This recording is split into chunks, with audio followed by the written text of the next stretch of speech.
Chapter 9. Because you ask me to live.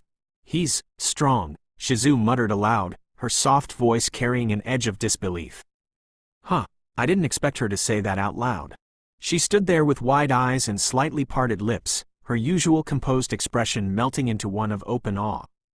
Her gaze was fixed on me, or more accurately, on the steaming pile of former Class A monsters behind me. Well, yeah, I did go a bit overboard. But they did ambush them like idiots, so I was doing a public service, really. The adventurers who had finally arrived at the Great Jura Forest were the ones I had been waiting for. Ellen, Guido, Caval, and her, Shizu.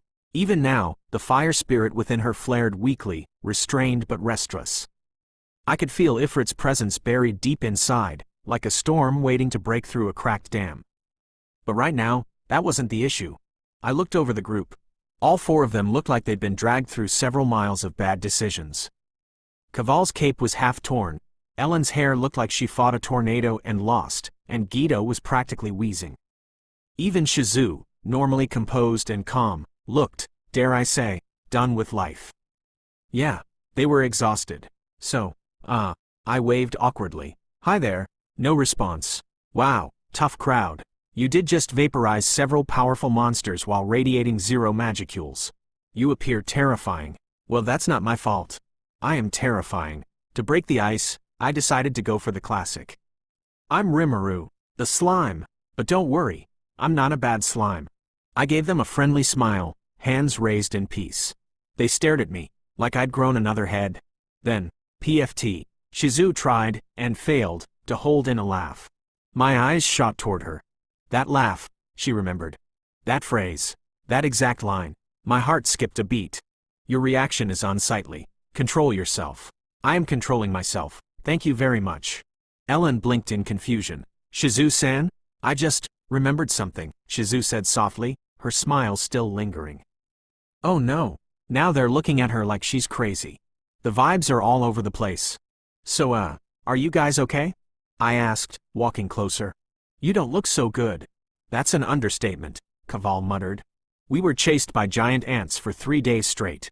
3 days. That's a long time to be chased. We haven't eaten in forever. Ellen complained, her eyes watery. Our packs were lost in a mudslide. Then more monsters came. We've been sleeping in trees. I have bug bites in places I didn't know existed. Yeah, that sounds rough. Even Guido looked like he was going to cry. Honestly, I felt a little bad for them now. They are lucky to still be alive. These 3 have below average luck and above average ability to walk into danger. You think? Yes. Shizu wasn't looking much better. Her shoulders drooped, and there were faint bags under her eyes. She looked like she needed a proper bed and a week off. Well, it can't be helped, I said, trying to cheer them up a bit. You guys are safe now. I smiled and clapped my hands together. How about a meal? It's nothing fancy, but I can get you something warm and tasty. Ellen gasped. Oh, really? You'd do that for us? Of course. I gestured casually. What kind of monster would I be if I let starving travelers suffer in my forest? Technically, you are the strongest monster in this forest. Shush. Details. Rimuru-san. Ellen tilted her head, hesitating.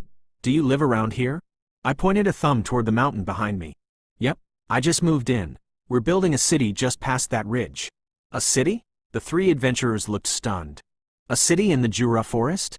Caval said, incredulous. Is that even allowed? I shrugged. Who's going to stop me? They all stared. Shizu smiled again. Her eyes met mine for a second. I caught something there. Recognition? A strange warmth? Maybe curiosity? Then her stomach growled. Loudly. I blinked. She looked away, embarrassed. I grinned. Right. Food first. Existential questions later. Well, he doesn't seem like a bad slime to me, Caval added, side-eyeing me like he was still 70% skeptical. Ouch. I mean, what does a bad slime even look like?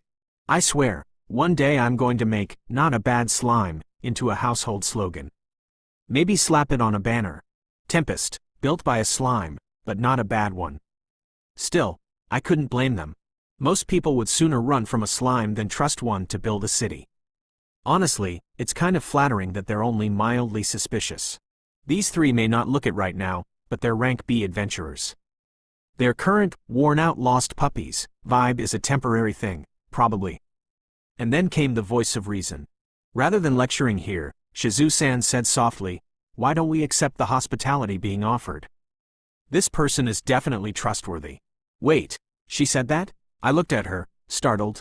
Her voice was calm, but her words carried weight. The others blinked, visibly relaxing for the first time. Whoa, did I just get the Shizu-san seal of approval? It appears so. Your value in social perception has increased by approximately 72%. That's oddly specific. But I'll take it. As we started walking toward the village, a couple of Tempest wolves trotted up ahead, guiding the group. Shizu fell in step beside me, her eyes thoughtful. "Hey, Rimuru-san," she began, glancing at me. "That line, 'I'm not a bad slime.' Where did you hear that?" "Oh, so she did recognize it.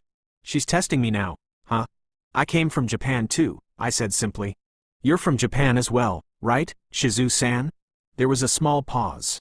Then, "I knew it," she murmured, the corners of her mouth curling into a soft smile. "You're just like me." And then, in one fluid motion, she removed her mask. Ah, there it is. That moment where everything gets just a little bit quieter. Like the forest itself was listening. "Seeing a fellow countryman makes me happy," she said. And something about the way she smiled. Emotional stability decreasing. Consider blinking. "Shut up, Seal." I gave her a warm smile in return, but inside, my heart was doing backflips. Soon enough, the edge of Tempest came into view, and judging by the looks on their faces, the adventurer trio was not ready for what they saw. "What in the world?" Ellen whispered, gawking like a kid seeing Disneyland for the first time. Ahead of us was a bustling construction site that was somehow also a functioning town. Hobgoblins and wolves moved in harmony. Tempest wolves hauled carts of stone and timber while hobgoblins shouted out measurements, hammered frames, and stirred bubbling pots over open fires. The air was filled with sound, wood being chopped, carts clattering, the distant clang of forging tools. Sizzling meat wafted from one side while laughter echoed from the other. All around us, life, community. It was chaos, but beautiful, organized chaos. From one corner, I spotted hobgoblins carefully setting bowls of steaming stew down for the wolves, who gratefully devoured the food with loud tail thumps. It was like a scene from a really weird family barbecue, and yet, it worked. Cooperation rate among species has increased by 14% since last evaluation. Neat. I'll pretend I did that on purpose. We reached the gate just as Rigard arrived, bowing so deeply I thought his spine would snap. "Lord Rimuru, welcome back." "Thanks, Rigard. It's good to be home." I turned to Ranga. "Go help Gobta unload today's hunting haul." "At once, my lord." He vanished in a blur of wind, leaving a trail of dust behind him. I glanced at the adventurers, who were still trying to close their jaws. They probably thought monsters were incapable of creating anything even remotely civilized. "Well, surprise. All right, let's get you all cleaned up," I said. "You've earned it." Shizu blinked. "You even have bathing facilities?" I smirked. "Just wait and see." Shizu's POV. After stepping into the town, Rimuru-san offered us something I hadn't expected: rest. It was such a simple thing. But after 3 days of running from giant ants, eating wild berries, and sleeping in trees while swatting mosquitoes the size of my palm, that one word, rest, felt like a blessing. "Shizu-san, want to take a bath?" Ellen asked suddenly, her eyes sparkling with unnatural excitement. Rimuru-san said they have an enormous hot water bath. Hot water? Wait, did she mean? Before I could process it, Rimuru-san let out a small laugh. He. He clapped twice, and a young goblin girl appeared almost instantly, bowing respectfully. "Haruna, would you guide Shizu-san and the others to the bath, like we practiced?" he asked. "Practiced? What exactly have they been rehearsing?" "Yes, Lord Rimuru," she chirped, then gestured for us to follow. We were led through the lively streets of the town, past goblins carrying lumber, wolves napping in the shade, and orcs stirring cauldrons that smelled surprisingly delicious. Eventually, we stopped in front of a wooden building that gave off a calming scent. Cypress, maybe? I stepped inside, and froze. Steam, carved stone, soft lights, a hot spring. It wasn't a dream. It was real, and it was beautiful. But before we could dive in, Haruna led us to a side room with what looked like strange metal pipes and faucets. Ellen tilted her head. What's this? But I already knew. I stared at the familiar object, circular, silver, plumbed into the wall. It's a shower, I whispered. I twisted the handle, and water burst out over my head, making me jump. Cold. Clean. Powerful. I had seen magical tools before, but this was something else. Something that felt nostalgic. Haruna smiled as she adjusted another faucet. This one uses a water magic rune to control the flow. And this, she pointed to another knob, uses a fire magic rune to heat it up. Rotate gently for hotter water. Ellen tried it and yelped as the water suddenly turned warm. This is amazing, she laughed. We washed ourselves thoroughly, scrubbing away 3 days of grime, sweat, and frustration. Every rinse felt like a layer of exhaustion being peeled off. Then we stepped into the bath. And I melted. The heat soaked into my skin, my muscles loosening, my mind finally starting to quiet. For the first time in a long, long while, I relaxed. After the bath, Haruna led us to our assigned rooms. From the outside, the building looked simple, just wood and stone, nothing fancy. But the moment we stepped in, I was stunned. Warm lights flickered to life with a simple button press. Cushioned mats lay neatly on the floor. Small magical fans hummed softly, cooling the room with a steady breeze. No windows, no drafts, just quiet and comfort. Ellen threw herself onto one of the mattresses. Oh, I never knew I needed something like this until now. I couldn't help but agree. My body, trained to sleep on uneven forest ground or freezing mountain ledges, sank into the softness like it had forgotten what peace felt like. Haruna explained that not every facility was like this yet. The town was still growing, and mass-producing this technology would take time. But even so, even if this was temporary, I hadn't felt this kind of comfort since, no, ever. Not in this world, not even before I was summoned. As an adventurer, I had always lived in tension. Ready to move, ready to fight, ready to run, but here, this city, built by a slime. It felt safe. And warm. And for the first time in years, I let my guard down. I let my eyes drift shut. I let myself breathe, and sleep took me before I could stop it. That night, after Shizu-san and the others finally woke up from their much-needed rest, I invited them to dinner.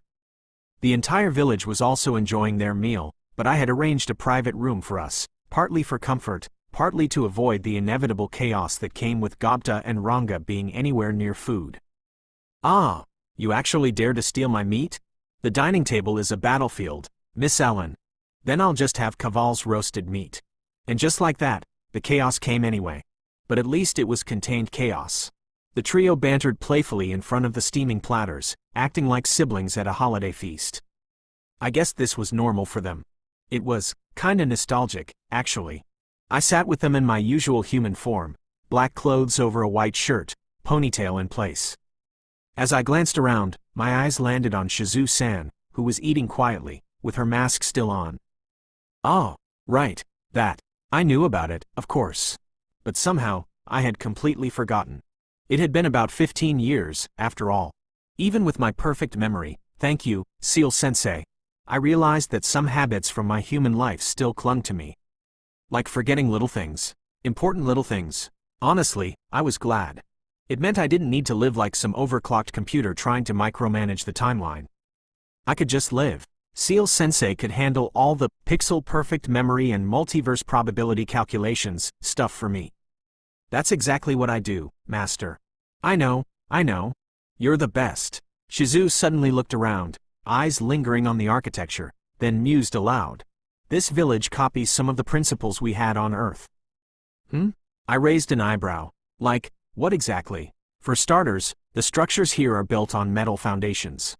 You're using bamboo piping, and the oak logs are smoothly varnished. It's unexpectedly advanced. So where'd you even get those materials? Oh, caught red-handed flaunting modern knowledge again. Foo-foo, varnishing wood is a must, Shizu-san, I said with a grin. It prevents scratches, abrasions, termite infestations. And best of all, it gives the place a cozy smell. Wow, so how did you obtain varnish? Varnish is mostly made from natural tree oil, like turpentine, mixed with resins and linseed oil. All of those can be sourced from nature. We just mixed and refined them together. Okay, yes, technically the exact materials didn't exist here, but close analogs did. I just might have sounded like I knew what I was doing. Hopefully, Shizu-san wouldn't notice my subtle attempt to show off. Slime-san is the studious type, she commented with a smile. She didn't notice. Phew, honestly? All that information came from Seal-sensei anyway. Naturally, I doubt you would have remembered linseed oil without me.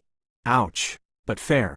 The actual production had been handled by the dwarves with their insane level of craftsmanship. I was basically just the middleman pretending to know what I was doing. You're making me blush, I said, rubbing the back of my neck. The dwarves working here were actually the ones who made varnish for me. Dwarves? She blinked. Yeah, about that. You have dwarves working here? Yup, I knew that feeling. It's the same reaction I had when I first got them on board. Like finding out your tiny village's mechanic is Tony Stark. No wonder your village is Hey, are you okay? Your arm's touching the hot iron plate. Oh, right.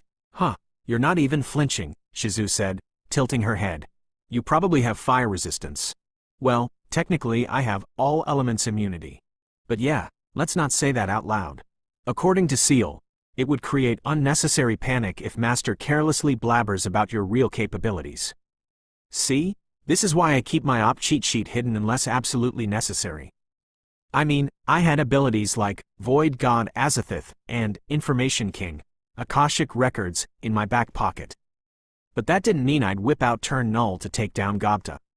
Probably. Anyway, moving on, the trio happily continued their meal, none the wiser. And for once, it felt good to just sit, eat, and share laughs, without thinking about destiny, demons, or disasters waiting on the horizon. Later that night, Shizu found herself outside the village, standing on a quiet hilltop. She gazed up at the stars, soaking in the calm atmosphere that blanketed the world around her. It's beautiful, isn't it? Hearing that familiar voice, Shizu turned around and saw me approaching, a small smile tugging at my lips. Yeah, it's lovely, she replied softly, turning her head back toward the sunset that still lingered faintly on the horizon. Rimuru-san, that line you used earlier. I am not a bad slime. That was from a game, right? Yeah, it was, I nodded, amused she caught that. Have you played it before? No, I never played it myself, she said, glancing at me. But I've heard it before, from someone else, someone from my country. You're from Japan too? I asked. Yeah, she replied, her voice gentle. I am. Well, I was too, I said with a short laugh. Then I got stabbed and reincarnated into this world. She turned to me again, lips parting in surprise, then slowly smiled. A real one. She reached up, removed her mask, and let the breeze hit her face. I'm glad I met you, she said. There was a soft weight behind those words. You were summoned here, weren't you? I asked, the smile slipping from my face. Her eyes widened slightly, caught off guard by the question. But after a pause, she nodded, the mask now cradled in her hands. Yeah, I was summoned, and cursed. Her eyes dropped to her feet. Ever since then, my life hasn't been mine. She didn't notice the slight frown on my face, but I could feel the pain in her voice, the tiredness underneath. Then she looked up. How did you figure it out? I can sense it, I said softly. The spirit inside you. She stiffened. Unfortunately, I can also sense how your body's growing weaker every minute, I continued. That spirit, it's going to break out soon. I know that, she said, voice flat and resigned. Soon, my body will fail, and Ifrit will take over. Her tone was steady, but it was the kind of steadiness you learn from being numb too long. And honestly, I'm not afraid of dying. I never was. But there are still some promises I'd like to keep before that happens. What if I told you I could help you? I asked. She blinked and turned to face me, eyes wide. What if I told you there's still a way to save you? If I could give you a chance, would you still want to live? She hesitated, lips trembling just a little. If I could get a little more time, maybe. I could help those kids. I'm not talking about that, I interrupted gently, stepping forward and placing my hands on her shoulders. Her eyes met mine. Shizu, I said firmly, I promise you, no matter what you decide, I will help your students. I swear on my name, I won't let them die. Normally, I expected her to question how I even knew about them. But right now, she didn't. She was too focused, too lost in my gaze. I needed her to understand. Shizu, I'm asking if you would still like to live in this world, without any promise or duty chaining you to it. She stood there, stunned. Would I like to live? She asked herself. And the answer was immediately in front of her eyes. This world had taken so much from her. It had given her pain, loneliness, fear. It had tested her again and again, without mercy, without pause. Why would she ever want to keep living in such a cruel and bleak world? However, just as she was about to answer with a quiet no, Shizu looked up and froze. Rimuru stood there, holding her shoulders gently, but something in his expression made her breath hitch. He looked scared, not in a trembling, panicking kind of way, but in that silent, aching way where the heart is already bracing for disappointment. His eyes didn't wander. They stayed locked on her face, wide and pleading, like he was silently begging her to say yes. His hands gripped her just a little tighter, as if letting go might make her vanish. And in that moment, something clicked. Shizu realized, Rimuru wanted her to live. Maybe even more than she herself had ever dared to want it. Rimuru, she whispered, gently lifting one of his hands off her shoulder and bringing it between both of her own. She looked up at him, searching. What is it that you're trying to hide from me? He paused. For a moment, Rimuru, considered brushing it off, dodging the question like I usually did when things got too real. But not this time. I can't tell you everything, I admitted, finally meeting her gaze without any masks of my own. But I can show you some of it. With a wave of my hand, I deployed a privacy barrier around us, soundproof, perception-proof, and illusion-resistant. Just in case Seal decided to throw in an extra security measure or two. Then I held her hand again. Come on, I said. Let's go down memory lane. Shizu stared at me for a long second, like she was weighing 100 different outcomes in her head. Most people would have called her naive, taking the hand of someone she'd only just met, entrusting her heart to a stranger. But Shizu wasn't most people. People with normal lives had the luxury of doubt. They had time to think, to judge, to hold back. Shizu didn't. Her time was already slipping through her fingers. And something inside her, some gut feeling, told her that trusting me might not be the wrong decision. So, without hesitation, she took my hand. And the world went white. The next time she opened her eyes, Shizu found herself back on the same hilltop.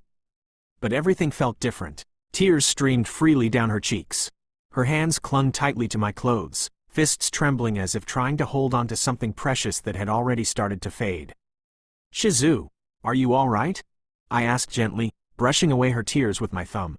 She looked up at me with watery eyes. No words came out at first. Instead, she slowly stepped forward and wrapped her arms around me, burying her face into my chest. I was caught off guard for just a second, but then I relaxed, letting my arms encircle her in return, holding her close as the breeze rustled the leaves around us. For a while, we stood there, just breathing, just existing. Eventually, she pulled away, just slightly, and looked up at me with a quiet smile. Thank you, she murmured, voice soft but full of something heavier. For everything. I blinked, tilting my head. What are you thanking me for? I just kept a promise to a friend. But even as I said that, my smile faded. There was still one thing left, one answer I hadn't gotten. Shizu, I said, my tone turning serious once more. Returning to my earlier question, do you want to live? Shizu's expression softened, and this time, she didn't hesitate. She nodded gently. Yes, I do. Upon hearing Shizu's reply, my heart lit up with joy. A radiant kind of happiness I hadn't felt in, well, a long time. But almost instantly, that light dimmed. Doubt crept in. Shizu, you're not saying this because you think you owe me something, right? I asked, trying to keep my voice calm, but I'm pretty sure it came out more worried than I intended. Shizu looked up at me, right into my eyes. And then, she chuckled. A soft, genuine sound that somehow eased the tightness in my chest. You know, Rimuru-san, she said, her voice warm, before today, I had all but given up on this world. The only thing that kept me going was the promise I made to those children. But you've changed everything. Her hand came up, gentle against my cheek. You've shown me that with you here, there's still hope for this damned world. You've shown me that it can become a place where children can grow up safely. And if you'll allow me, Rimuru-san, I want to stand by your side and help you. Shizu. My voice wavered. I wasn't even sure what I was feeling. Relief, gratitude, maybe something deeper. Do you really mean it? Absolutely, Rimuru-san. Our faces slowly drew closer until her lips touched mine, tender, soft, and filled with a quiet promise. It's okay, I whispered. Your body's adjusting to the new spirit. Ignis is stronger than Ifrit, so it's taking more energy for the merge. You just need to rest. In that case, I'm taking a nap, she mumbled with a faint smile, eyes closing as sleep overtook her. I held her quietly for a moment, her breathing slow and peaceful in my arms. Looking down at her, I couldn't help but smile gently. I wondered what kind of changes this would cause to the timeline now that Shizu was alive, and stronger than ever. But then again, I'd already crossed that line. I created Ryu and Yukiko. Saved the imprisoned hero Ethan. Scared the absolute shit out of King Gazel with my aura. So yeah, one more ripple wasn't going to kill the multiverse. I chuckled softly, already imagining the look on Hinata's face. And Chloe's. When they'd see their beloved teacher alive again. Alive and glowing with power. Well, good luck processing that. I carried Shizu into my house and tucked her into one of the rooms. After placing a soft kiss on her forehead, I stepped out, leaving her to rest. Now, it's time to deal with the ogres, the orcs. And most importantly, the black demon who was spying on Shizu. You know who I mean? Chapter 10, Weapons of Eclipse. I stood at the doorway for a moment, watching Shizu breathe peacefully in her sleep even now. She looked so calm, like a regular woman resting after a long day, not a walking tragedy forged by war and magic. But I'd felt it. The moment I touched her soul earlier, there was a thread. A very specific kind of soul residue. A mind control type curse. Yuki, I muttered under my breath. That rat bastard. Leon implanted the tracking spell when she was summoned. Layered it beneath her spiritual resistance, linked to her summoning contract. And another one was placed on her when she first met Yuki. That's when he cast the mind control spell. I see. So even if she broke free from Ifrit, the leash would have stayed. Correct. However, I have already removed it. I blinked. Wait, when? The moment you touched her soul. I nullified it entirely and filled the gap with your own protection. Seal, you're amazing. Yes, of course, she was. Still, it pissed me off that Yuki and Leon had planted something like that in her. Just another tool in their twisted games. Not anymore, though. Not on my watch. I took one last glance at Shizu and silently promised her she'd never be used like that again. It was time to tie up some loose ends. With a whisper of spatial movement, I disappeared from my room and reappeared deep within the familiar darkness of Veldora's cave. The atmosphere was still thick with residual magicule energy. My old stomping ground. But this time, I wasn't here to train. I raised my hand and summoned them, those who stood by me in this new future. Ethan, Lyra, Ryu, Yukiko, Veldora, and Ifrit. The air shimmered and twisted as magicules surged. One by one, the figures appeared. Ethan's obsidian coat fluttered as he stepped onto the rocky floor with quiet confidence. Lyra followed close behind, silent but sharp-eyed. Ryu landed with military precision. Yukiko, naturally, appeared with a steaming cup of tea already in hand. Veldora burst into existence with a swirl of golden energy, grinning like he'd been waiting centuries to make a dramatic entrance. And last, was Ifrit. His burning body flared into view, and in an instant clang. 3 blades and 1 spear were instantly aimed at his throat. Ethan's sword burned with rage. Ryu's spear hummed with killing intent. Yukiko's fans crackled like twin lightning storms, ready to tear through space and time. All aimed at one very confused and very terrified fire spirit. You dare show your face, Ryu said coldly, after what you did to Lady Shizu.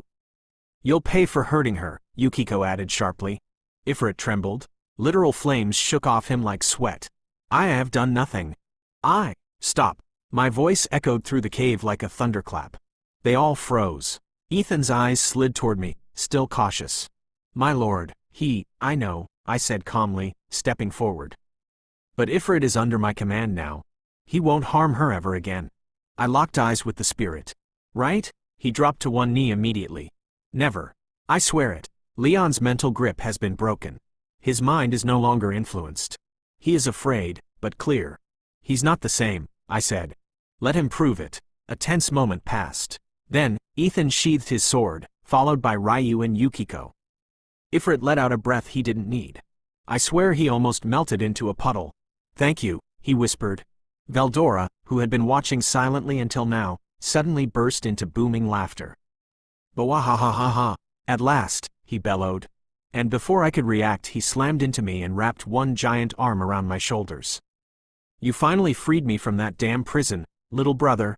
I can't breathe. You magnificent goo creature, he cheered, shaking me like a rag doll. Do you know how boring it was stuck in there? I watched the same rock fall for 3 centuries. He is exaggerating. It was only 287 years. I groaned. Not the point, Seal. Veldora finally let me go, still grinning like a mad dragon. But then, his expression changed. His usual playfulness vanished, replaced by something more grounded, more serious. Rimuru, I saw it. Your conversation with the girl. Shizu. I froze in place. My breath caught for a moment. I saw your face, he said quietly. You were hurting. Truly hurting. I haven't seen you like that. His voice faded. He stepped forward, solemn now, his glowing golden eyes searching mine, reading emotions I'd tried to bury. Why did you reverse time? The air itself seemed to hold its breath. Ethan's brows furrowed, his usual stoicism cracking with surprise. Lyra's hand slowly tightened around her rapier, knuckles white. Ryu stood straight, unreadable, but his gaze flicked toward me, sharp and calculating. Yukiko's cup trembled slightly in her fingers, the steam from her tea now curling with tension. Even Ifrit's flames dulled, flickering like a candle about to go out. They were stunned. They weren't ready for the truth I was about to say. I lowered my head, swallowing the lump rising in my throat. My shoulders trembled not from fear or weakness, but from the weight of guilt and memory. Because I failed her, I whispered. My voice was low, raw. I couldn't save her, Shizu. She was taken from me. I raised my head, and this time, I let them see my eyes. My true eyes. Golden, piercing, unyielding. I came back to protect her. Especially her. Silence. The kind that settles like a blanket over a battlefield after the last sword falls. Then, Veldora's lips twitched, not in amusement, but something far more rare for him. Understanding. He gave a small, sad smile. I understand. His voice was softer than I'd ever heard it. Then give me back my memories. All of them. I blinked. You sure? I must, he said, without hesitation. If I'm to stand beside you again, I want to understand what our true relationship was in the future. I nodded once. All right. I stepped forward and placed my hand gently on his forehead. Seal. Initiating transfer. Golden light pulsed from my palm and flowed into him. It wasn't just memories, it was time itself. Years. Lifetimes. Everything I had lived. Everything we had lost. The rise of Tempest. The Tenma War. The final battle with Ivaraj. The betrayals. The bonds. When it ended, Veldora stood silently. Then tears. He began crying softly, his shoulders trembling. Now I cannot read, he murmured with a half laugh, half sob.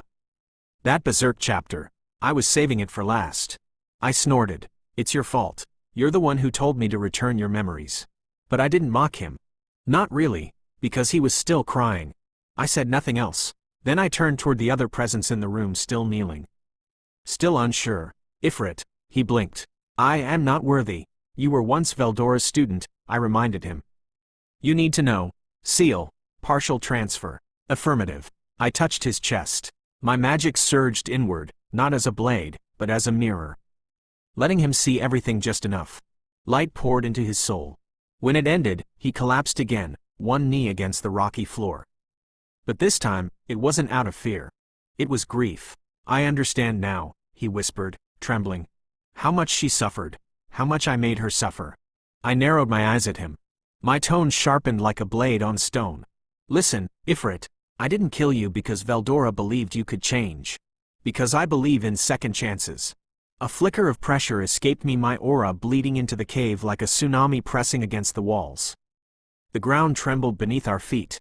The air distorted. But if you ever hurt her again, my voice turned cold. I won't just kill you. I'll erase you from the laws of existence. Ifrit didn't even flinch. I swear on my soul I will protect Tempest, no matter what. I stared at him for a long second, then slowly let my aura fade. The room stabilized. I sat down with a sigh, the emotional weight starting to catch up with me. Naturally, Veldora, bless him, decided it was time to be a troll again. He raised a hand, grinning. Okay, but, can we eat now?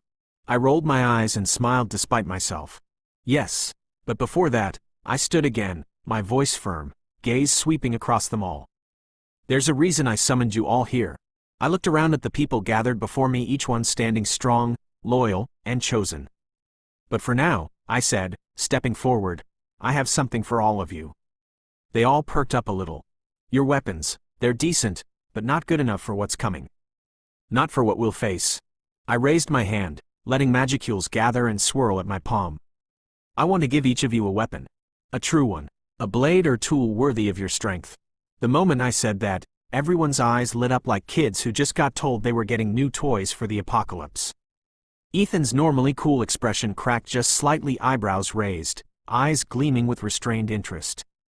Lyra blinked once, but her grip on her blade loosened as if she instinctively trusted whatever I was about to hand out. Ryu's expression shifted into a rare look of anticipation, jaw tightening like a soldier preparing to be knighted. Yukiko's mouth parted slightly, tea forgotten in her hand as both her ears and eyes twitched in sync. Even Veldora tilted his head, looking curious. That, or just hungry. Hard to tell with him. Ifrit, meanwhile, stood very still, uncertain whether this applied to him. His flames flickered low, cautiously hopeful. Seal. Veldora has not realized yet that neither he nor Ifrit will be receiving a weapon. I glanced sideways at him. Yup, completely oblivious. Still clapping. I sighed inwardly. That's a tomorrow problem. I turned toward Ethan first. Ethan, step forward. He obeyed without hesitation, boots crunching softly against the stone as he came to stand before me. I held out my hand and space itself shimmered. From the folds of the void, a pair of blades emerged, glowing with opposing forces. I drew them out slowly, letting everyone feel the power ripple through the air. The temperature dropped slightly from one blade, rose with the other.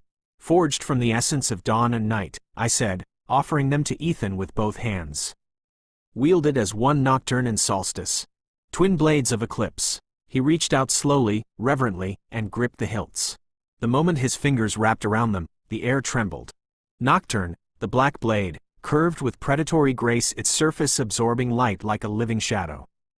Dark runes coiled near the hilt, and a blood-red gem pulsed within its jagged bat-like guard, giving off a quiet, ominous pressure.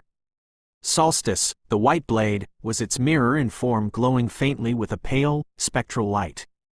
The same crimson gem gleamed at its guard, but radiated a gentle warmth instead of menace. Their hilts were wrapped in faded tan bindings, with loose ribbons fluttering like whispers of old memories.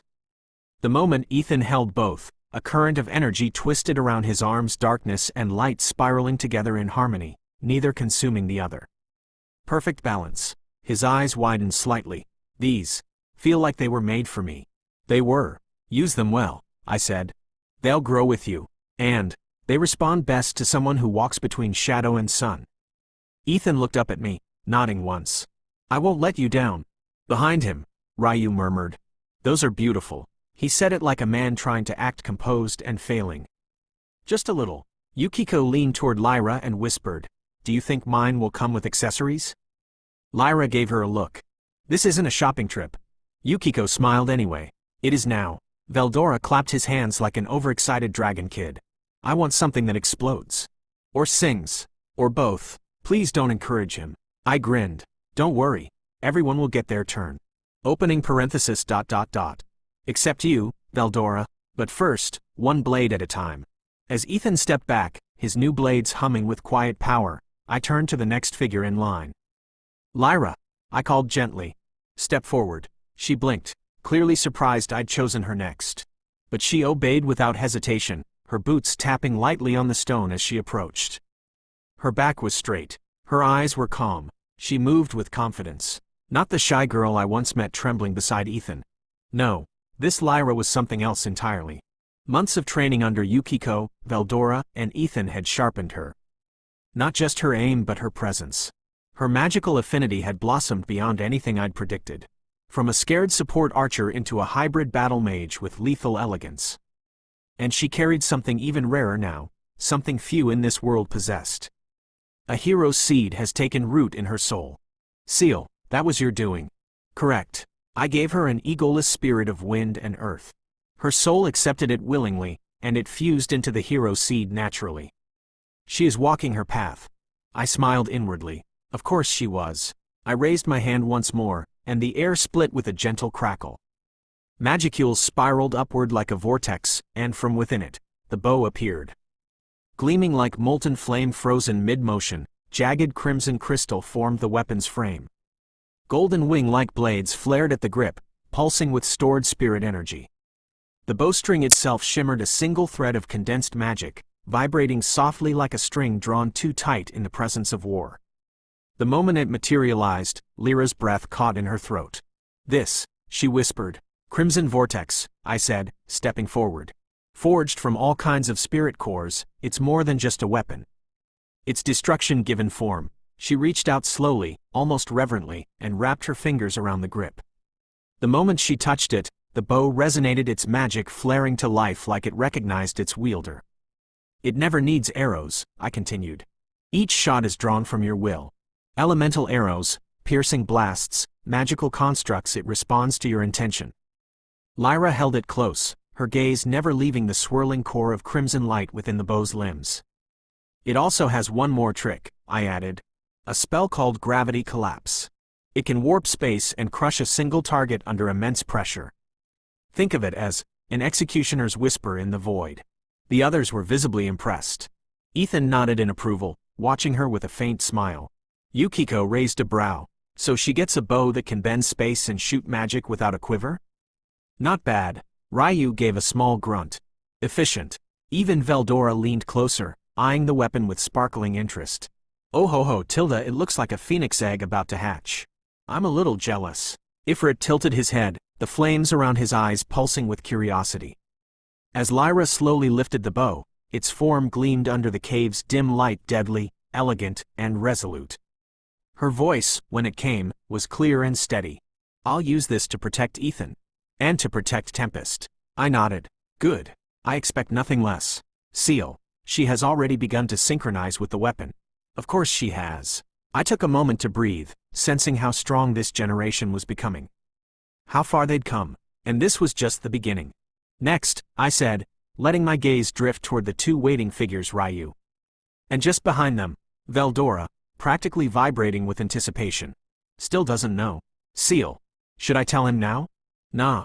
Let him suffer a bit longer." I let my gaze slide toward the one who stood like a silent shadow at the edge of the group. "Ryu," I called. He stepped forward immediately, no hesitation, no words, just quiet footsteps echoing against stone. As always, stoic to the core.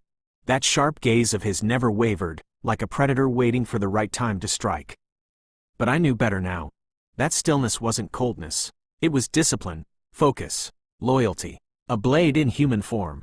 "You've always been calm, efficient, reliable," I said, "but a sword like you needs something to match your edge." I extended my hand once again, and this time the magic that gathered was heavier, denser, darker. The light dimmed slightly as the air rippled, and from the void, a single blade slid out, radiating raw menace. Forged from a pure dark spirit core, the weapon pulsed with a sinister violet glow. The curved blade gleamed like a crescent of condensed shadow, jagged, lethal, and alive. Violet runes cracked along its surface like lightning trapped in black glass, flickering with barely contained magic. The shaft was wrapped in blackened leather, smooth and firm. Two rings of dark steel circled the base of the blade, pulsing as they gathered ambient magic, funneling it directly into the weapon. "This is Umbral Fang," I said quietly, holding it out to him. A hybrid scythe blade and staff designed for close-range assassinations and magic channeling. Ryu stepped forward and took it into his hands. No hesitation, no dramatic gasp, just a tightening of his grip and a glint in his eyes. As soon as his fingers touched the leather wrap, the runes flared brighter, like the weapon had just recognized its master. With a single swing, I continued, it can slice through most armor like paper. And it channels dark magic efficiently. You can even launch black flame slashes if you swing just right. Ryu rotated it once in a smooth, practiced arc. The air buzzed from the swing alone, clean, deadly, and precise. "It's perfect," he said simply. No dramatic monologue. No over-the-top theatrics. Just quiet, razor-edged approval. "Of course it is," I replied, smirking. From the side, Ethan crossed his arms, silently impressed. Lyra gave a small, approving nod. Yukiko, meanwhile, leaned sideways and whispered, "Ryu with a blade like that is terrifying. I'm not sparring with him ever again." Veldora chuckled in the background. "He looks like a grim reaper with discipline. That's rare. He's already syncing with the weapon." "Of course he is, Seal. He's like if an assassin took meditation classes." As Ryu stepped back in line, the aura of Umbral Fang curled faintly around him, dark magic trailing like violet mist that refused to touch anything but him. It didn't scream power. It hummed it. Smooth, subtle, deadly. I gave him a small nod. "Protect the others. Strike only when needed. You're my shadow, Ryu." He bowed ever so slightly. "Always. One more down. One more to go." I turned my eyes toward the final one waiting in line. Yukiko, grinning like a fox with a secret. Yukiko. She lit up like a firecracker. Yes! She practically skipped forward, all grace and fanged excitement, like a predator who'd just been told the prey would arrive pre-packaged and seasoned. Beside her, Ryu gave her a glance, calm and composed as always, but I caught it. A flicker of something in his eyes. Worry? Admiration? Or just bracing himself for the chaos she'd inevitably unleash? They've both developed a Demon Lord seed. Wait, what? Yes. Ryu through disciplined evolution. Yukiko through emotional instability and wild mana resonance. I handled the backlash. Of course you did. Also, just a reminder, Veldora still doesn't know he's not getting a weapon. I held back a sigh. Great. One nuclear dragon meltdown pending. But for now, one menace at a time. Yukiko, I said, raising a hand. You've trained hard. Grown fast. Honestly, you terrify me. She beamed. Ah, Tilda, you're sweet. Not a compliment. She winked, still taking it as one. With a small swirl of magic, the shadows coiled at my fingertips, and from them, something long, serpentine, and alive slithered into being. The air cooled as the weapon formed, its body pulsing with phantom light. Nyx's serpent. The whip shimmered like a coiled midnight serpent, forged from enchanted shadow steel and spectral silk. Its long body curled around itself, lined with glowing violet thorns that pulsed faintly like it had a heartbeat. Or a hunger. Plus the handle curved elegantly, wrapped in black leather with claw-like hooks around the guard, giving off an almost regal wickedness. Yukiko's eyes practically sparkled. I love it already, she whispered, reverent for exactly 2 seconds before giggling. Can I crack it, please? I handed it to her slowly. It can pierce magic barriers, bypass defense, and bind enemies from range. The thorns adapt to the user's will. It can also turn into a tattoo on your hand or wrap around your arm like a living shadow when not in use. It also, crack. The whip lashed out mid-sentence, leaving a coiling afterimage of dark mist across the floor. Phantom snakes slithered in the air for a moment before fading, also leaves behind terrifying illusions, I finished dryly. Yukiko's grin widened. It purrs when I swing it. That is not a feature. Of course it does, I muttered. Deadly, elegant, terrifying. You two are made for each other. She swirled it around like a ribbon dancer on demon drugs. Ooh, the balance is perfect. Shadow control feels smooth too. I could bind a wyvern's wings mid-flight with this. Please don't. No promises. From the side, Lyra blinked. She's going to accidentally hang herself with that. Veldora leaned in, whispering to Ifrit, I want one that purrs. Ifrit slowly stepped away. Yukiko coiled the whip around her arm with practiced ease. I shall name her Bitey. No, you won't. Too late. I gave her a long look. Just, don't whip anyone unless I say so. She saluted. Yes, sir. Then cracked it again. I sighed. Still, she deserved it. She'd grown faster than I thought possible. A wild card, sure. But she'd fought for this. For her power. For Ryu. For Ethan. For the people she chose to protect. Demon Lord seed or not, she was one of mine now. I looked around. One blade after another. One soul after another, armed and ready. Each one chosen.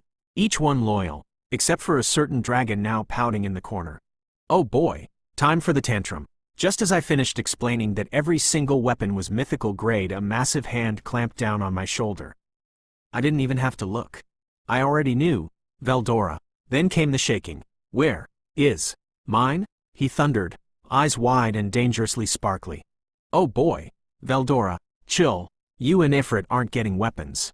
His eyes widened even more, full anime betrayal mode unlocked. What? I threw both hands up. It's not because I forgot. It's because you don't need one. You and Ifrit are hand-to-hand specialists. You fight using the Veldora-style killing arts, remember? Your bodies are your weapons. Ifrit nodded beside him, arms folded. It's true. We specialize in martial forms and elemental enhancements. Weapons would only limit our flow. Veldora looked between the two of us. Then slowly sagged. His shoulders drooped. His aura dimmed. The spark in his eyes fizzled out like a firecracker in the rain. If he had dog ears, they'd be dragging on the floor. The most powerful creature I knew was now sulking like a kid who just found out Santa wasn't real. He's sulking at a level that may cause a small localized depression field. Thanks, Seal. Not helpful. I sighed, deeply, and pulled something out. A long, big, ridiculously heavy sword, more slab of metal than blade, if we're being honest. The second Veldora laid eyes on it, his whole body lit up. Wah! This is the Guts sword from Berserk. He held it up dramatically, nearly clipping the ceiling with the sheer size of the thing. Then he froze. Wait, why is this only legendary grade? Not mythical grade? I smirked. Because I didn't design a mythical grade sword for you. You can pour your own energy into it and evolve it over time. Think of it as a build-your-own-destruction kit. He gasped like I'd just given him the keys to the universe. Then with zero warning he swung the sword directly in front of my face and roared, "I am Guts from Berserk." My hair whipped back from the force. I blinked. Are you insane? That almost took my eyebrows off. Veldora was now full-on posing with the sword, gleaming with happiness like a 5-year-old who'd just been handed a rocket launcher. Ifrit clapped once, deadpan. Congratulations, Lord Veldora. It suits you. I stared at both of them, dead inside. What the F is he saying? Yeah, that's probably for the best. Deep breaths. No nuclear tantrums today. I turned back to the others. All right, everyone's got their weapon now. So time for the mission I summoned you for. There was a pause. Then Ryu gave a sharp nod, expression focused. Yukiko cracked her whip and grinned. Time to test out Bitey. Ethan rested his new swords on his shoulder. Locked and loaded. Lyra smiled softly. Lead the way, Rimuru-sama. Lost Zoro muttered something about crazy kids and dragon theatrics. And Veldora, still holding the sword skyward, was now humming the Berserk theme off-key. I sighed. Chapter 11. A Demon's Loyalty. All right, everyone. I clapped my hands to gather attention. Let's get to work. Ethan, Lyra, Ryu, Yukiko, Veldora, and even Ifrit turned their eyes toward me. It was kind of funny how quickly they all snapped to attention, like students in class when the teacher walks in with a stick instead of a smile. First, Veldora, I called out. The storm dragon zipped over with dramatic flair, grinning like he was about to get a front-row seat to a world-ending event.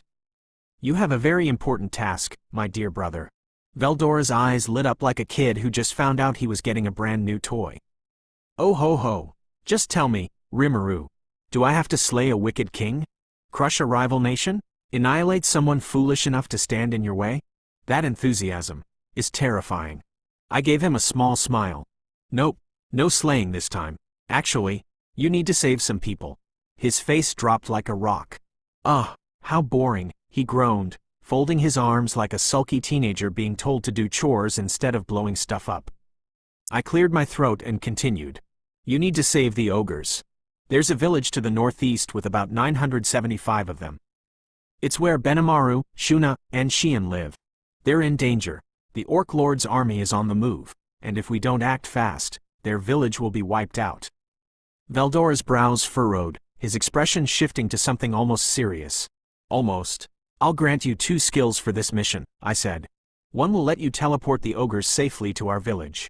The other allows you to summon monsters at their village after you rescue them to distract the Orc Lord's army and feed them, so fewer orcs die of starvation. Because, I thought, I need those orcs alive to help rebuild my nation later. Veldora tilted his head, squinting at me. So, I don't get to destroy anything? I sighed. Not this time. But hey, saving lives is pretty epic too, right? Seal, remind me to reward him with something flashy later so he doesn't sulk for a week. Understood. I suggest either a dramatic title or a dress.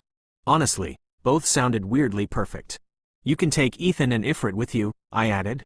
I'm sending them to make sure he doesn't accidentally burn down the ogre village in dragon form. After granting him the 2 skills, Veldora threw his head back and laughed, loudly. So you want to make me a hero for the ogres? Very well. Leave it to me, Rimuru. You can trust me. No, I absolutely cannot trust you with this mission. That's exactly why I'm sending Ethan and Ifrit. And honestly, the moment they see the storm dragon land, the ogres probably won't resist much anyway. Without any further warning, Veldora launched himself upward, obliterating the upper part of the cave as he blasted through the ceiling and soared into the sky like a living missile. Ethan and Ifrit exchanged tired glances, then wordlessly followed after him. And that's why I can't trust you with anything important, you overgrown lizard. After Veldora took off with Ethan and Ifrit, I turned back to the others with a grin. Well then, it's time to summon my most powerful subordinate. I raised my hand, and with a whisper of incantation, I activated a high-tier summoning spell. A deep, glowing magic circle spread across the cave floor, its dark runes pulsing with an eerie energy as the summoning began. Meanwhile, in the demon realm was a strange, chaotic dimension where demons were born as lesser demons and spent eternity battling each other. Time held little meaning in that ageless place, and only one law ruled: power. Even in such madness, a hierarchy existed. At the top stood the primordials, the original 7. The oldest, the most terrifying. Of them, 4 currently ruled self-proclaimed territories in the demon realm. And among them, the one known as Noir, the black primordial, was observing a certain human girl slumbering peacefully. Shizu. Noir's obsidian eyes watched her with unusual interest, his thoughts circling not around her, but around the mysterious black-haired figure who had saved her life. That man, Rimuru, was it? There's something strange about him. His presence is completely null, no magicules, no aura. Not human, not Majin, and yet, Shizu smiled in her sleep because of him. Noir narrowed his eyes slightly. How did that black-haired guy? Rimuru manages to convince Shizu to keep living. Just then, he felt it, a tug across dimensions. Someone was summoning him. How bold. Not only was someone attempting to summon a demon, but they were targeting him, specifically. The black primordial. Under normal circumstances, he might have answered the call out of amusement. Granted the summoner's wish, and then made them deeply regret ever daring to summon a demon of his level. But he wasn't in the mood. Not after Rimuru had left such a strange impression on him. So he tried to reject the summoning. It didn't work. A blinding light erupted beneath him, and before he could resist further, the world twisted around him, and he was forcibly pulled into the overworld. When the light faded, Noir found himself standing inside a cave, surrounded by a dense magical barrier. And there, standing casually in front of him, was the black-haired figure he'd just been thinking about. Rimuru. Beside him stood 3 others Noir hadn't seen in the goblin village, or with Shizu. At first glance, they looked human. But his instincts screamed otherwise. Dangerous. Centuries of experience sharpened his perception, and his guard went up immediately. Instead of attacking, Noir opted for diplomacy. His voice was calm but alert. "Who are you?" he asked, subtly analyzing the barrier around them while preparing a counterspell, just in case. "Hi Tilda, my name's Rimuru Tempest," Rimuru replied cheerfully, flashing a grin so charming it almost made Noir uncomfortable. "And you must be Noir, the black primordial." Noir narrowed his eyes. "You know who I am." It wasn't a question. Of course this man knew. He'd summoned him directly. "So," Noir continued, his tone colder now, "what business do you have with me?" Then, almost as an afterthought, he added with a smirk, "But before you answer, you should know that whether we make a deal or not, I'm already in control. You made the mistake of summoning me. That puts the advantage squarely in my hands." As he finished, he released a sliver of his aura, dark, suffocating, and heavy with ancient power. To his surprise, Rimuru didn't flinch, didn't even blink. Instead, he chuckled softly, like he'd just heard a joke. That reaction? That calm confidence? It only made Noir more intrigued. And, if he were being honest, slightly irritated. As Noir continued to smirk, his overwhelming aura radiating like a slow-burning fire, I folded my arms and casually spoke in my mind, trying to figure out why this was playing out so differently. "Seal, why is he acting like this? Didn't he want to become my subordinate the first time he saw me? I could have sworn our original encounter went way smoother than this. In the original timeline, yes. However, in this one, your anti-magic mask never lost its nullifying properties. As a result, he couldn't sense your true power. Additionally, you are not yet an overwhelmingly powerful slime capable of rewriting the laws of the world. Therefore, to him, you are not particularly impressive. Ow! That kind of stung. He was only drawn to you before because you were an anomaly, someone beyond logic. Without that factor, you're simply a highly competent, slightly eccentric human-shaped individual. I let out a long sigh, pinching the bridge of my nose. So that's why he wasn't interested. To him, I was just another summoner who overreached. Suggestion: restore his future memories and power. If left in his current state, Noir may become a threat to us in the future. Yeah, that would definitely be a problem. I exhaled and centered myself. I stood up, letting that quiet confidence settle in my posture. Just as Noir opened his mouth, no doubt preparing to deliver another smug remark, I moved. In a blur too fast for even his hyper-refined senses, I closed the distance. My hand shot out, and before he could react, I grabbed him by the face.